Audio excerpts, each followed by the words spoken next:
Hi, Joe Outram here. Today I'm talking about the financial review you should be undertaking as a small business owner. Whether you use the services of a bookkeeper or an accountant to produce your figures, or you do your own bookkeeping. You know, it's the same review. It's the same review if you are just starting out, if you are earning just a few thousand a year, or are a six-figure or seven-figure business. As your business grows, the depth of the analysis increases, but the review areas, they are the same.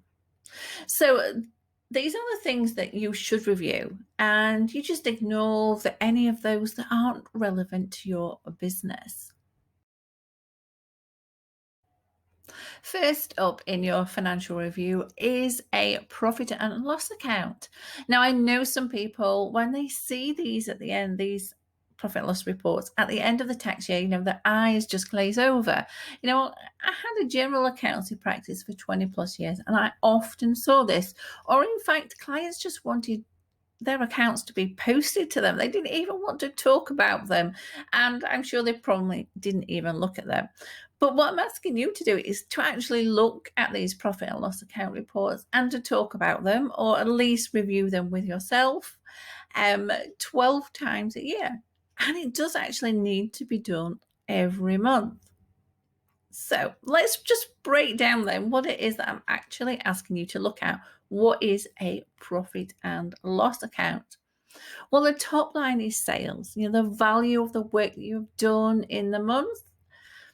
The next section, which might not be relevant to everyone, and not everyone might see this, it's a breakdown of direct costs, the purchase of materials and other costs that are directly attributed to you making the products that you sell. And you have a level of profit here as well called gross profit, which is sales less the direct costs. So if you are a service-based business, then you won't see this in your profit and loss account. Then the next section is relevant to every business, and it's a list of expenses in terms of total expenses for the various headings. And those headings can be things like, telephone and broadband costs, training costs, marketing costs, that kind of thing. So it's not each individual item. It is just all the items that can be lumped together under those headings. Then the final part of the report is the net profit figure. This is how much money you have made pre-tax. And that's all the profit and loss account is. It's your, overview of the month that has just passed. The next part of the financial review is sales. You take the sales figure for the month and look at how does it compare to last month? How does it compare to the same month but last financial year? How does it compare to your budget if you've prepared one? And when you look at the sales figure comparisons, you are actually asking yourself, are there any significant changes? And if there are, were they actually expected? And if it's not as expected, then you need to dive into what didn't actually go to plan. Is there anything that you need to change for the month ahead? Then you can take it one step further once you've done that initial review, and you do the same review with sales, but sales per product or service or per category of product or service. So you don't have to do each individual line. If you're selling 200 items, for example, you don't have to have this sales analysis for each and every item. Maybe they can be grouped together. Maybe you have certain collections of products and you want to review at that level. It will depend on your business, and you can decide whether you're doing it per product or service or per category of product or service. So whichever way that you do this, you're really delving into the detail here. The next part of the financial review is for product-based businesses only, and it's the review of gross profit. And the way it works is exactly the same as it was for sales. You take the gross profit figure for the month and look at how does it compare to last month? How does it compare to the same month but last financial year? How does it compare to your budget if you have one? And when you look at the gross profit comparisons, you're asking yourself again, are there any significant changes? And if so, were they expected?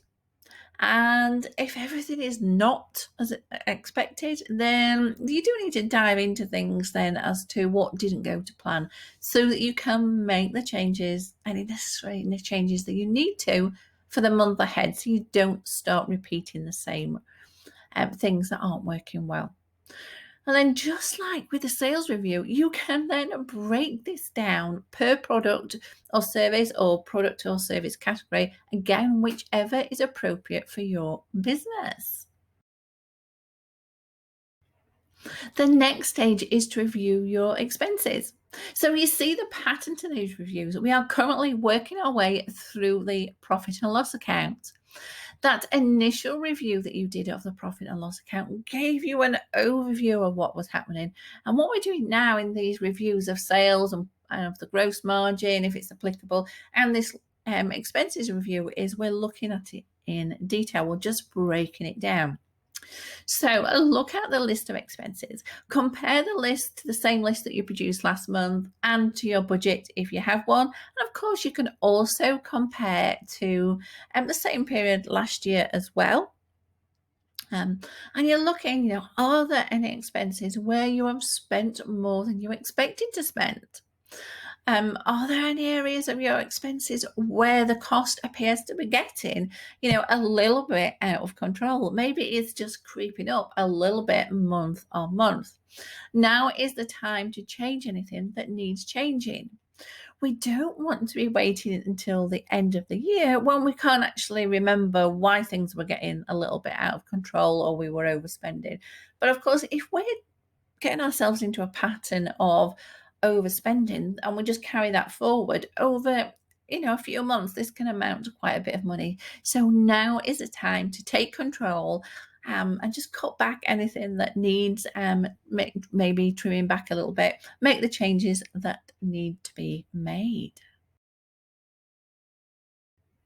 The next item on the financial review agenda is your profit. And sometimes, you'll see this called net profit or pre-tax profit. It's the same thing. Now, you've already looked at the components of this value when you looked at the sales, the gross profit, where that was relevant, and your expenses. So you might be thinking, well, why look at profit separately? If I can get my words out, why look at it separately? Well, profit is one of the main financial goals for you as a small business owner. So doing this review, looking at the levels of profits compared to budgets, the same period last year, looking at last month, all help you to get a feel for how well the business is doing overall. And it is showing you the impact of the decisions that you have made in relation to sales and expenses. So we're not just seeing them in terms of the sales figures and the expenses figures, but we're actually seeing the impact of those things that have gone well and not gone so well. Also, look, is your profit level, is it high enough? High enough for what you need your business to generate in order to support your minimum personal spending. If not, then you need to go back and do some more work on sales or reducing expenses, because they are the two areas in which are going to have an impact of profit. If you want more profit, you've either got to increase sales or reduce expenses.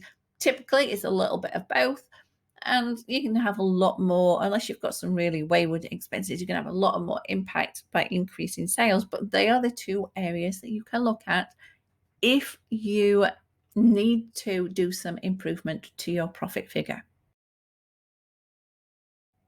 Next, we look at your balance sheet report if you have one. If you don't know what I'm talking about, then not to worry. But it's just a report that you may have seen if your accountant is producing these figures for you. But what we do need to look at is certain items that would appear on this report, and some of which may or may not be relevant to you. So they are the value of stock, for example. If you do have any, of course, the value of that stock compared to the value you held last month and at the end of the same month last year. Is everything as you expect? So we're looking here for a trend as well. Perhaps this figure is slowly increasing month by month, in which case you want to cut back on production until, perhaps you've sold some more items, or maybe there's just, something that you need to look at there in terms of how much stock you do actually want to hold. Then there is the cash or bank balances, and we will look at those, or should I say you will look at those in detail separately, and I'll discuss those in a moment. There is the money owed to you as well, which you'll see in accountancy terms, you'll see that described as debtors or trade debtors. It's where customers owe you money. So you're looking here, which of these debts is outside of your credit terms, as well as the total of how much is owed to you and how much you expect, depending on your credit terms, how much are you expecting in terms of money in next month and perhaps the month after if you have extended credit terms. And if you have any customers on payment plans, look at how much you expect to receive in the next few months, because this has an impact on your cash review, which again, I've said we will look at that separately. But then the last item here is the amount of money that you owe. So are you within the credit terms that have been offered to you? And how much are you due to pay out in the next month for things, for expenses that you've already incurred in the current month? So if any of those items are relevant to your business, look at the trends and just look if they've unexpectedly increased or decreased. And if so, you're looking for reasons why. Is there anything untoward that you need to make changes to in the following month? Cash flow is an important part of your monthly financial review. And part one is, is the balance in your accounts as expected?